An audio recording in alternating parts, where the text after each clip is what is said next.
Siempre supe que hacer negocios con amigos, con la familia, y sobre todo, con tu esposa, era una mala idea. Puede funcionar, por un tiempo. Hasta que los sentimientos se enfrían.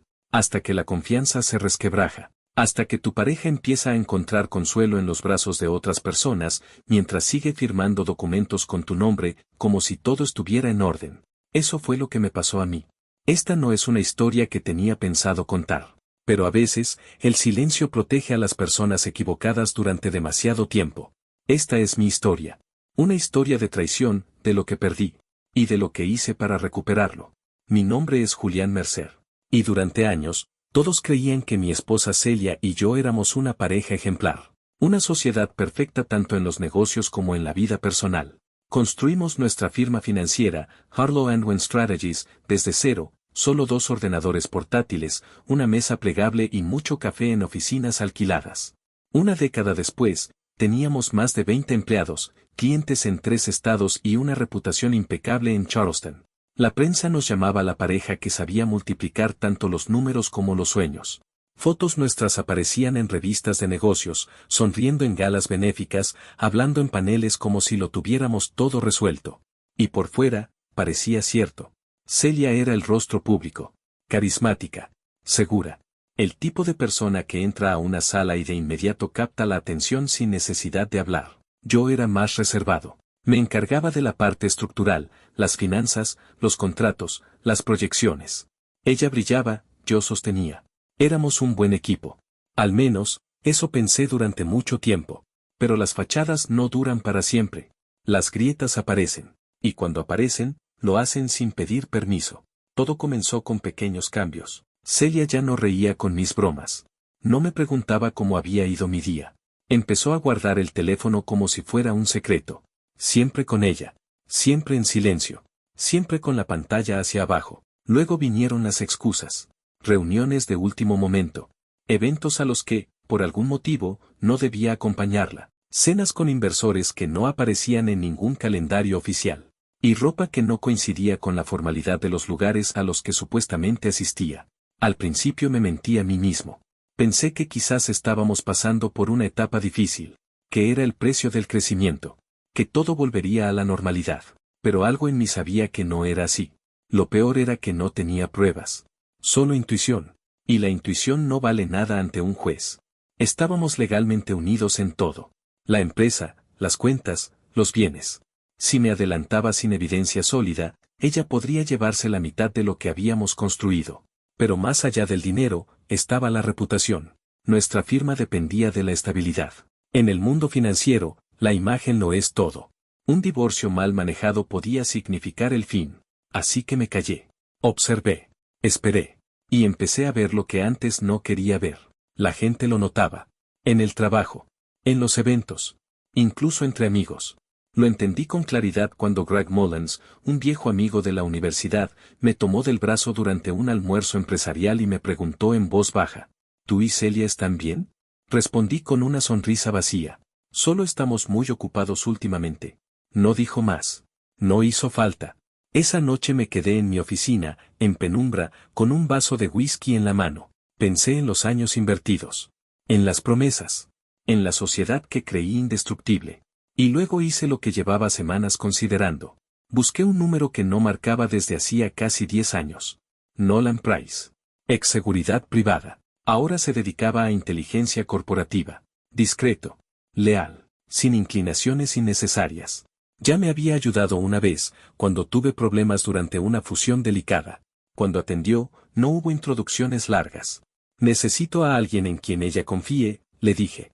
Alguien por quien se deje atrapar. Hubo una breve pausa. Luego dijo, cuéntame con qué estás lidiando. Le conté todo, desde el principio, sin omitir nada. Y cuando colgué, algo en mí cambió. No era rabia, no era tristeza, era enfoque. Por primera vez en meses, tenía una dirección, y no pensaba desviarme. Nolan no perdió el tiempo. 3 días después de nuestra llamada, me envió un perfil. Se llamaba Ethan Warren, 30 y pocos años. Bien presentado. Educado, de esos que no necesitan levantar la voz para hacerse notar. Nolan ya lo había utilizado antes. Me dijo que era discreto, atento, y lo más importante, convincente. Isen no era un seductor. No necesitaba serlo. Celia no caía ante los encantos obvios. A ella le atraía la sutileza, el poder silencioso. Un hombre que supiera cómo hacerle sentir que ella lo elegía a él, no al revés. Nolan le creó todo un pasado. Isen sería presentado como consultor boutique, especializado en escalar marcas de bienestar y servicios de lujo. Independiente, móvil, selectivo con los clientes.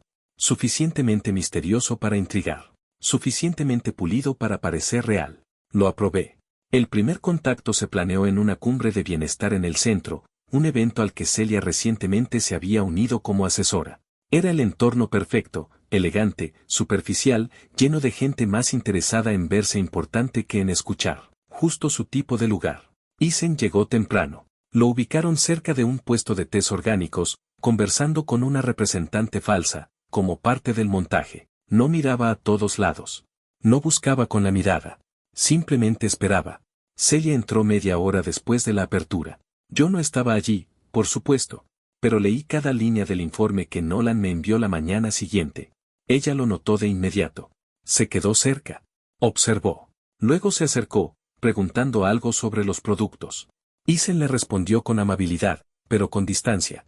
Y entonces, y esto impresionó incluso a Nolan, él se despidió después de solo 3 minutos de conversación ligera. Sonrió, le dio las gracias, y se marchó. No miró atrás. Ese fue el anzuelo.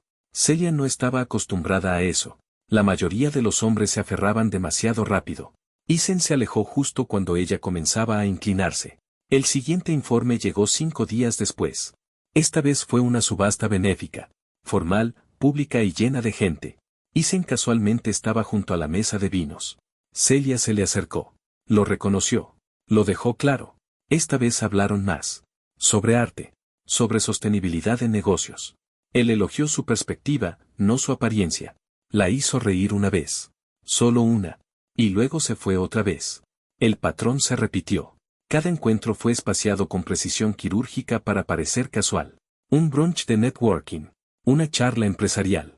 Un cóctel benéfico. Todo orquestado por el equipo de Nolan. Isen nunca la persiguió. Solo ofrecía lo justo. La dejaba venir a él. Cuando Celia le pidió su número, lo hizo creyendo que fue idea suya. Y eso era esencial. Porque, pese a todo su encanto, Celia necesitaba sentirse en control. Necesitaba creer que ella decidía, que ella mandaba. Que era ella quien tiraba de los hilos. Ella le escribió primero. Esa misma noche. Fue agradable encontrarte otra vez. No eres tan aburrido como pensé. Isen esperó un día entero para contestar. Cuidado. Eso casi suena a cumplido. Había comenzado. Los mensajes eran ligeros. Sin coqueteo al principio.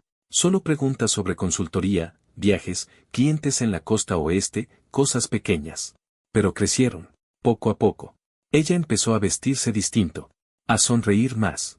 A salir más temprano de casa. Yo no hacía preguntas. No mostraba sospecha. Mantenía el papel, el esposo agotado, sumido en cifras, sin ganas de socializar. Por dentro, lo sabía todo. Nolan me enviaba informes semanales. Registros de mensajes. Observaciones. Resúmenes. Isen manejaba el ritmo perfecto entre presencia y ausencia. Se encontraban para un café, y luego desaparecía por 3 días. Le elogiaba las ideas y luego se callaba. Ella no podía resistir esa inconsistencia. Le daba la ilusión de que lo estaba conquistando. Después del cuarto encuentro casual, ella lo invitó a cenar. Un restaurante elegante en la parte alta de la ciudad. Mesa privada. Vino tinto. A la mañana siguiente, Celia tarareaba mientras hacía café. Hacía meses que no la oía hacer eso. Y ella no sabía que yo ya tenía todo lo que necesitaba. Y que esto, apenas estaba comenzando. Celia cambió poco a poco. Nunca de golpe. Nunca con una escena. Era como si parte por parte fuera quitándose de esta vida, la vida que compartíamos, sin dejar huellas demasiado visibles. Solo rastros. Lo noté primero en sus mañanas. Se despertaba más temprano, pero no para ir al gimnasio como antes. Se quedaba frente al espejo más tiempo. Usaba un nuevo perfume, uno que nunca había olido antes. Su ropa era distinta. Más pensada. Más elegante.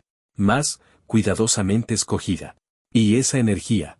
Esa manera de salir por la puerta con un aire distinto, como si cada día fuera una audición para una película en la que yo no tenía papel. No lo decía con palabras, pero se le notaba. Parecía feliz. No conmigo. Con otra cosa. Con alguien más. Yo no la detuve. No le pregunté a dónde iba. No le dije que notaba el cambio. Porque necesitaba que se sintiera segura. Necesitaba que creyera que todo estaba bajo control. Que yo seguía dormido, como ella quería que lo creyera.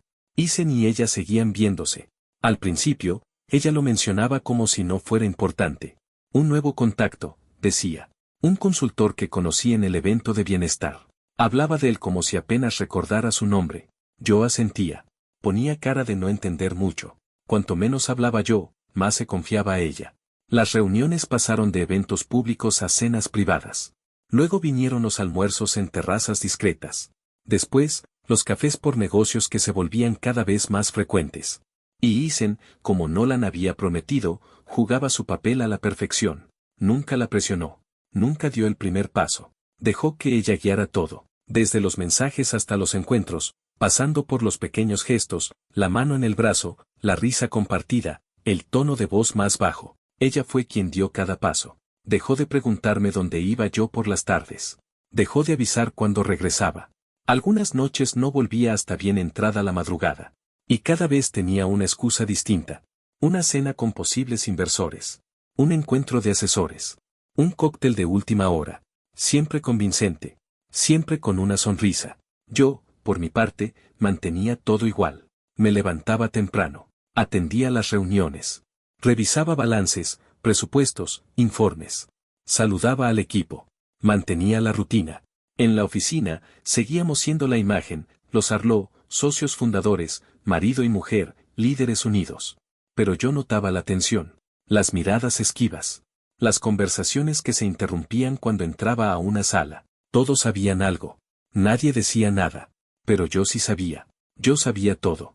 Los informes de Nolan llegaban cada semana. Fotografías. Transcripciones de mensajes. Observaciones detalladas. Ninguna invasión de privacidad. Nada ilegal. Solo espacios públicos. Pasillos de hoteles. Recepciones. Restaurantes. Lobbies.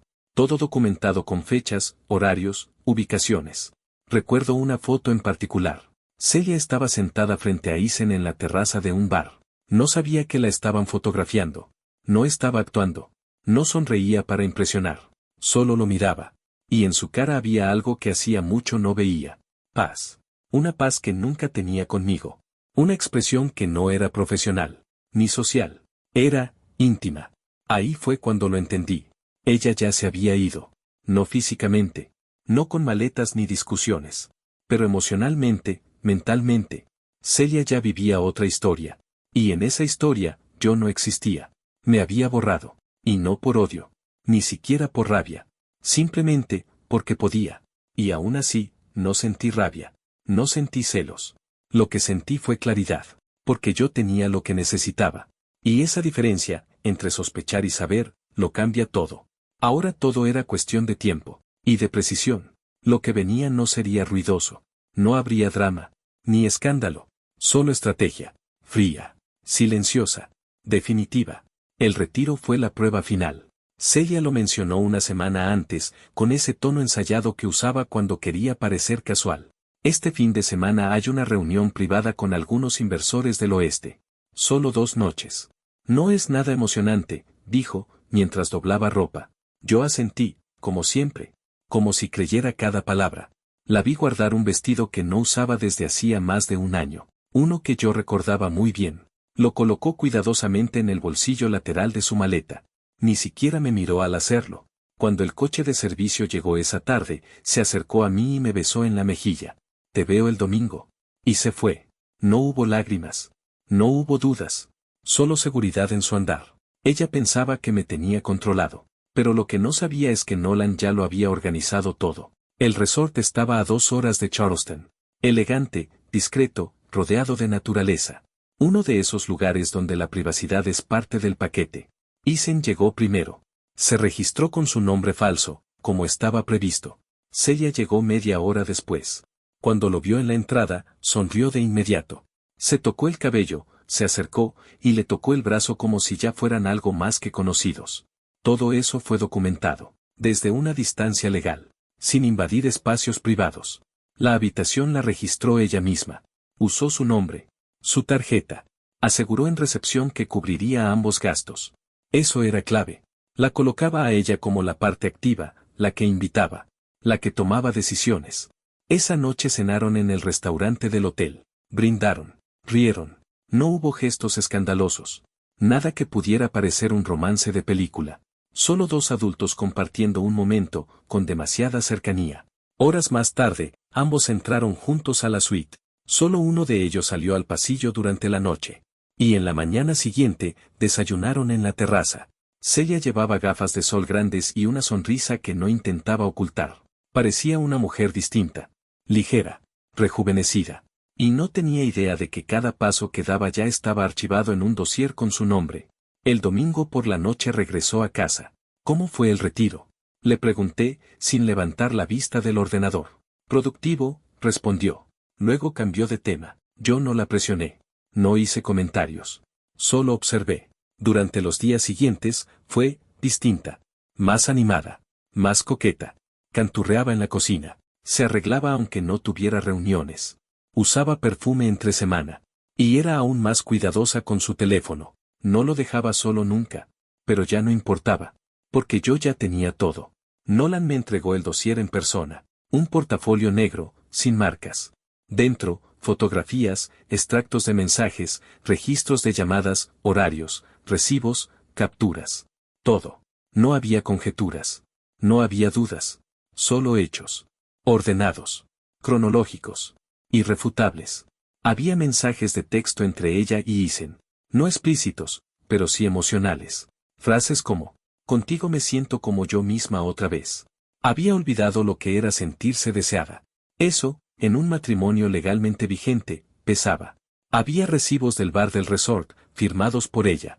Registros de habitación. Cámaras del vestíbulo que los mostraban entrando juntos a la suite. Y lo más importante, uno de los cargos del hotel se había pagado con nuestra tarjeta corporativa compartida. Eso lo cambiaba todo. Esa transacción en particular tenía implicaciones legales. Si se demostraba que había usado fondos de la empresa para facilitar una relación extramarital, no solo era una cuestión de infidelidad, era un abuso de los recursos comunes. Y eso afectaba directamente la repartición de bienes. Mi abogado lo confirmó al día siguiente. ¿Esto es suficiente? ¿Para ganar? Pregunté. No para ganar todo, dijo, pero sí para ganar lo que importa, el control. Y eso era todo lo que yo necesitaba. Ya no se trataba de una traición personal. Era un asunto empresarial. Y yo ya no era el marido dolido. Era el socio silencioso que venía a proteger lo suyo. Lo que venía a continuación no sería una guerra. Sería una negociación. Y si Celia cooperaba, todo quedaría en silencio. Si no, entonces todo ese dossier pasaría a ser parte del expediente público. Y Celia lo sabía. Ella sabía lo que valía su imagen. Y yo sabía cómo proteger la mía. Durante los días siguientes, mantuve mi rutina como si nada hubiera cambiado. Seguía levantándome temprano. Preparaba mi propio café. Revisaba correos mientras aún estaba oscuro afuera. En la oficina, saludaba a todos con la misma calma de siempre. No levanté sospechas. No mostré señales de que algo se acercaba. Pero cada paso que daba estaba pensado. Cada gesto tenía intención. Ya no reaccionaba. Estaba liderando. Mi abogado y yo nos reunimos cada noche por videollamada. Revisábamos los documentos. Afinábamos el lenguaje. El objetivo no era destruirla, era aislarla. Proteger lo que yo había construido sin exponer lo que ella había arruinado. No quería escándalos. No quería titulares. Solo control. El acuerdo estaba listo en menos de una semana. Un solo sobre. No había amenazas. No había emociones. Solo hechos. Claros. Fríos. Firmes. Ella conservaría sus bienes personales, su auto, una liquidación razonable en efectivo. A cambio, renunciaría a su participación en la empresa. Sin demandas. Sin entrevistas. Sin explicaciones públicas. Solo una salida limpia. Privada. Definitiva. Elegí el lugar con cuidado. No en casa. No en un restaurante. La cité en la sala de juntas de nuestra oficina. El mismo lugar donde habíamos firmado con nuestros primeros clientes. El mismo donde, durante años, fingimos ser invencibles. Ella llegó 10 minutos tarde, como siempre. Vestida impecablemente. Serena. Pensaba que íbamos a hablar de reestructuración. Tal vez de expansión. Quizás, incluso, de un nuevo rumbo para la marca. ¿Algo en mente?, preguntó, dejando su teléfono boca abajo sobre la mesa. Sí, respondí. Es hora de hablar sobre el futuro de Harlow and Wren. Vi cómo su expresión se tensó apenas un segundo. Sus ojos lo delataron. Deslicé el sobre hacia ella. ¿Qué es esto?, preguntó. Una opción, dije. Justa. Lo abrió. Primero leyó la hoja de presentación. Luego la segunda. Sus dedos se tensaron ligeramente al pasar la tercera página. No entiendo, dijo, pero lo entendía. Lo entendía perfectamente. No hablé. Le di espacio para leer cada línea. Cuando terminó, se recostó en la silla y me miró fijo. ¿Vas en serio con esto? Sí. ¿Y si digo que no? Entonces seguimos por la vía legal, respondí, con toda la documentación incluida en el expediente. Soltó una risa breve. Seca. Te tomaste muchas molestias, dijo. Contratar a alguien. Seguirme. Espiarme como si fuera una delincuente. No te seguí, dije. Protegí mis intereses. Tú hiciste tus elecciones. Yo solo registré el resultado. Sacudió la cabeza, como si intentara indignarse pero no pudiera reunir suficiente fuerza para hacerlo. Esto lo va a arruinar todo, murmuró. Nuestra imagen. Nuestra reputación. Solo si decides llevarlo al público, respondí. Te estoy dando una salida con dignidad. Sin ruido. Sin prensa. Guardó silencio por un largo momento. Luego preguntó. ¿De verdad vale la pena destruirlo todo por esto? No, respondí. Por eso te doy la oportunidad de irte antes de que lo haga. Volvió a mirar el documento. Releyó uno de los párrafos. Luego cerró el sobre y lo deslizó de vuelta. Necesito tiempo. Tómalo, dije. Pero no demasiado. Se levantó, recogió su teléfono y salió sin decir nada más. Yo me quedé sentado. No sentí triunfo. No sentí alivio. Solo confirmación. Ella ya sabía lo que yo sabía. Y ahora, el siguiente movimiento era suyo. Pasaron 3 días sin respuesta. Ni un mensaje, ni una llamada, ni un correo con preguntas o amenazas. Nada. Y eso me dijo más que cualquier discusión. Volví a la oficina como siempre. Atendí clientes. Organicé reportes trimestrales. Di mi presentación de lunes al equipo sin una sola mención de lo ocurrido. Para todos, todo seguía igual. Pero en realidad, ya nada era igual. El miércoles por la mañana recibí un correo del despacho de abogados que representaba a Celia. Lenguaje formal. Frases cuidadosas. Una solicitud de reunión para revisar y discutir la propuesta. Eso significaba una sola cosa. Ella había leído cada palabra. Y sabía que no estaba jugando. La reunión se fijó para el viernes. Privada. Fuera de la empresa. Solo nosotros dos y nuestros abogados. El despacho era discreto. Una oficina sobria en el centro, sin lujos innecesarios. Una mesa de madera, 2 botellas de agua y una vista sin importancia. Celia llegó puntual. Vestía un blazer oscuro. Poco maquillaje. El cabello recogido. Entró con su abogado, un hombre de unos 40 años, profesional, de mirada cansada. No parecía contento con la posición en la que ella lo había puesto. Mi abogado abrió la reunión con tono neutral. Explicó el propósito del acuerdo, evitar una batalla legal. Presentó los beneficios, la repartición de activos, la transición limpia de la empresa, la cláusula de confidencialidad. No mencionó las pruebas. Hasta que ellos lo hicieron. El abogado de Celia pidió aclaraciones sobre ciertos puntos. Mi abogado sacó entonces el dossier, el mismo que Nolan me había entregado. Marcado como anexo A. Lo abrió. Leyó el resumen inicial. Luego se lo pasó a Celia. Ella no me miró. Solo leyó. Página por página. Sin cambiar de expresión. Pero la atmósfera a su alrededor cambió. ¿Hiciste que alguien me siguiera?, preguntó por fin. No, dije. Hice que alguien observara. Documentara. No se te obligó a nada. Solo se registró lo que hiciste. Estabas planeando esto, murmuró. ¿Desde cuándo? Desde que dejaste de regresar a casa con la verdad. Su abogado cambió de posición. Se aclaró la garganta. Necesitamos tiempo para revisar este material, dijo con diplomacia. Por supuesto, respondió mi abogado. Pero el acuerdo es claro, si vamos a juicio, el contenido se vuelve público. Si firmamos, no. Celia levantó la vista. Esto es chantaje. No, respondí. Esto es responsabilidad. Abrió la boca, como si fuera a decir algo más. Pero no lo hizo. No había defensa. No había forma de negar lo evidente. Y por primera vez en muchos meses, la vi insegura. No derrotada. No furiosa. Solo, expuesta. Porque esto no era solo por el engaño. Era por la forma. Por los recursos compartidos que usó como si fueran personales. Por las mentiras que construyó sobre una marca que yo ayudé a sostener con cada minuto de mi vida. Ella pensó que yo nunca actuaría. Que me rompería antes de mover una pieza. Se equivocó. Y yo fui lo suficientemente paciente para demostrarlo. La reunión terminó sin firma. Sin negación. Sin drama. Solo silencio. Papel. Y verdad. Esa noche, en casa, casi no hablamos. Celia se fue a dormir temprano. Yo me quedé en la oficina, revisando el calendario con mi abogado por teléfono. Aún faltaban firmas, detalles técnicos, tiempos de entrega. Pero la dirección ya estaba definida. Celia sabía que esto se había terminado. La única decisión que le quedaba era cómo salir. En silencio, o arrastrando su imagen al barro. Esa noche, al entrar a la cocina para servirme un vaso de agua, vi algo que no esperaba. Su teléfono estaba sobre la encimera. Desbloqueado. Boca arriba. Nadie le había escrito. El día de la audiencia llegó sin drama. No hubo gritos.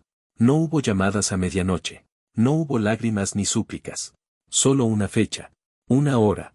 Y dos abogados que hablarían más que nosotros. Celia y yo entramos al juzgado por puertas separadas. Yo llevaba un traje azul marino, el mismo que usé el día que firmamos con nuestro primer gran cliente, 10 años atrás. Ella vestía de gris. Sin joyas.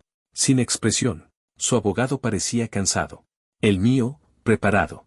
Nos sentamos frente a frente en aquella sala austera, bajo la luz pálida que parecía ajena a todo lo que alguna vez fue íntimo. Dos personas que una vez compartieron todo. Ahora divididas por un expediente y un juez. La jueza era directa. Una mujer en sus 60, con ojos afilados y cero tolerancia a lo innecesario. Mi abogado abrió con una exposición breve y clara. Presentó los términos del acuerdo. La justificación. El contexto financiero. Le entregó a la jueza una copia del expediente, una versión editada, centrada solo en lo relevante legalmente. Nada de escándalos. Solo hechos. El abogado de Celia intentó argumentar por una división estándar, 50 y 50. Pero la jueza no tardó en cambiar el tono. ¿Se usaron fondos de la empresa durante estas actividades extramaritales? Preguntó. Sí, su señoría, respondió mi abogado. Tenemos evidencia de 2 transacciones realizadas con cuentas conjuntas del negocio. ¿Coinciden esas fechas con eventos que la demandada reportó como actividades profesionales? Sí. Tiempos, ubicaciones y registros lo confirman. Vi a Celia moverse en su asiento. Por primera vez, su postura perfecta se desarmó un poco. Cruzó los brazos. Luego los descruzó. Movía el pie, apenas, contra el suelo. Su abogado pidió un receso. La jueza concedió 10 minutos. Yo me quedé sentado. Ella salió con su representante. Conversaron en voz baja, junto al pasillo. Cuando volvieron, Celia había recuperado su expresión neutral, pero sus ojos estaban apagados. La jueza reanudó la audiencia. He revisado el material presentado, dijo. A la luz de la evidencia, este tribunal encuentra justificación para una división no equitativa de los bienes compartidos. Y ahí estuvo. El peticionario retendrá el control operativo de Harlow & Went Strategies, así como las cuentas empresariales principales y los activos físicos asociados a la firma. El abogado de Celia objetó. Débilmente. La jueza anotó su protesta. Y luego la desestimó. Yo observaba a Celia mientras las palabras caían como martillo. Ella no lloró. No habló. Solo asintió, una vez. Y siguió mirando al frente. El resto fue procedimiento. Reparto de bienes personales. Firma del acuerdo de confidencialidad. Ambos renunciamos a hacer declaraciones públicas sobre el caso. Yo nunca planeé decir nada, de todas formas. Salimos del juzgado como entramos. Separados. El cielo estaba nublado. Sin lluvia. Silencioso. Uno de esos días donde parece que el tiempo mismo se detiene. Me detuve junto al auto por un momento. La vi al otro lado, hablando con su abogado cerca de la acera. Sus manos se movían como si intentara entender cómo se le escapó todo. Como el hombre que pensó que controlaba, la había superado. No con ira. Con disciplina. Con datos. Con verdad. Y esa fue la última vez que la vi en persona. No hubo llamadas. No hubo mensajes. No hubo despedidas. Solo silencio. Y para mí, eso fue suficiente. Las semanas posteriores al fallo pasaron sin ruido. Ninguna explosión. Ninguna reacción pública. Solo un silencio creciente. Celia no desapareció del todo. Seguía en la ciudad. Seguía publicando en redes sociales. Fotos filtradas. Frases motivacionales. Pretendía que nada había pasado. Pero la diferencia era visible. Y comenzaba a notarse. Los primeros en notarlo fueron los clientes. Durante años, Harlow and Wren había sido un paquete completo, Julián y Celia. El estratega firme. La mujer carismática. Pero de pronto, ella ya no estaba en la firma. Y eso hizo surgir preguntas. Celia publicó un comunicado breve, 2 días después de la resolución judicial. Frío. Cuidadoso. Agradeció al equipo, expresó orgullo por lo que habíamos construido y anunció que se iba a dedicar a la consultoría independiente. No me mencionó. No mencionó el divorcio. Solo se desvió, como si no quisiera que nadie preguntara demasiado. Pero algunos preguntaron. El mundo profesional no olvida tan rápido como parece. Varios clientes que inicialmente se fueron con ella, regresaron. Otros, al poco tiempo, descubrieron que sin la estructura de la firma, su encanto no era suficiente para manejar portafolios complejos ni tomar decisiones de peso. Celia intentó lanzar una pequeña firma de consultoría. Le puso un nombre elegante. Mandó a hacer una web pulida. Contrató a una agencia de relaciones públicas. Pero el eco nunca se convirtió en voz. No hubo entrevistas. No hubo artículos relevantes. Solo susurros. Varias publicaciones quisieron contactarla. Pero sin un escándalo visible, no había historia vendible. Y ella no iba a contar lo que realmente pasó. Las marcas son frágiles cuando su base es humo. Y la de Celia era, al final, solo eso, una imagen sostenida por la atención. Sin atención, se desvanecía. Mientras tanto, en nuestro mundo, las piezas caían en su lugar. Yo hablé personalmente con cada cliente que decidió quedarse. Agradecí su confianza. Reforcé nuestro compromiso. El equipo lo notó. Notaron que el ambiente era diferente. Más estable. Más enfocado. Semanas después, cambié el nombre de la firma. Ya no era Harlow and Wren. Pasó a llamarse Regent Mercer Advisory. El comunicado fue simple. El pasado ya pasó. Lo que construimos ahora hablará por sí mismo. Y eso fue suficiente. En los meses siguientes, firmamos con 3 nuevos clientes. 2 antiguos regresaron por iniciativa propia. Contraté nuevos analistas. Recompensé al personal que se quedó. Invertimos en el equipo. Y en la reputación. Volvimos a construir. No rápido. Pero bien. Celia, en cambio, ya no era tema en las reuniones. Ni en las cenas. Ni en los eventos. Uno de nuestros conocidos mutuos, Diane Caldwell, me llamó un día. La vi en un almuerzo. Se sentó sola. Parecía distinta. Nadie hablaba mucho con ella después de los primeros minutos. Fue incómodo. No pedí detalles. No los necesitaba. En la oficina, retiré las últimas fotos que quedaban de ella. Su vieja oficina fue convertida en una sala de reuniones. Y se dio la instrucción clara. Cualquier consulta externa sobre Celia debía ser remitida al departamento legal. Sin comentarios. Sin opiniones. Solo política interna. Y así, poco a poco, Celia dejó de estar. No de existir. Pero sí de tener poder.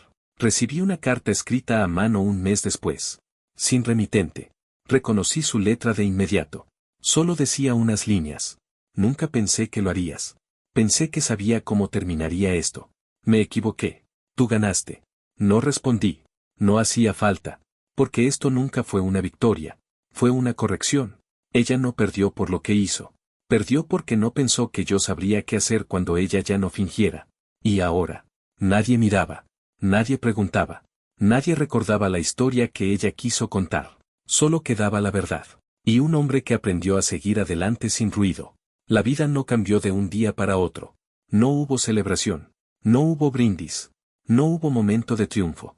Solo un cambio lento. Como una marea que vuelve a subir. Silenciosa. Constante.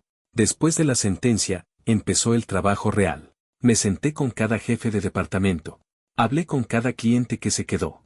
Agradecí. Escuché. Me aseguré de que el nombre que seguía en la puerta, Mercer, volviera a significar algo. La diferencia fue inmediata. No porque hiciera ruido, sino porque no lo hice. Llegaba temprano. Me iba tarde.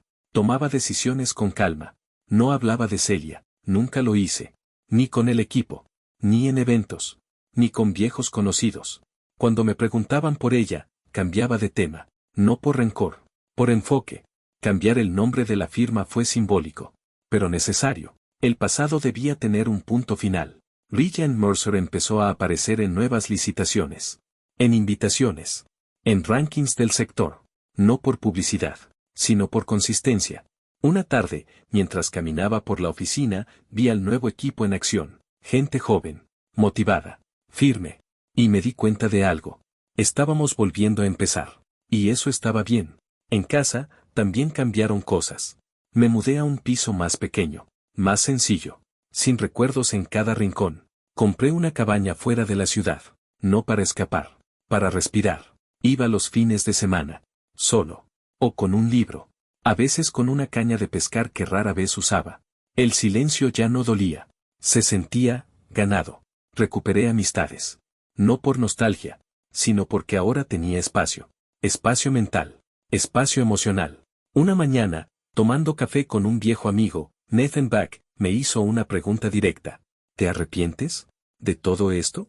Pensé un momento, miré por la ventana, y luego dije, no, me arrepiento de no haberlo visto antes, pero no me arrepiento de haberlo enfrentado. Y esa fue la diferencia. Nunca me volví amargo. No quería ser de esos hombres que repiten la misma historia durante años. Ella me engañó. Ella se fue. Ella arruinó todo. No. Ella no me quitó nada que yo no le hubiera entregado. Y lo que yo construí con mis propias manos, todavía lo tengo. Una tarde, sentado en el porche de la cabaña, con una taza de café y el cielo volviéndose naranja sobre las colinas, lo entendí por fin. No estaba orgulloso por haber ganado, ni por haberla vencido. Estaba orgulloso por otra cosa, por haber pasado por el fuego, y no convertirme en cenizas. Eso es lo único que un hombre puede pedir, al final. No evitar el dolor, sino atravesarlo, y salir del otro lado, más honesto, que cuando entró.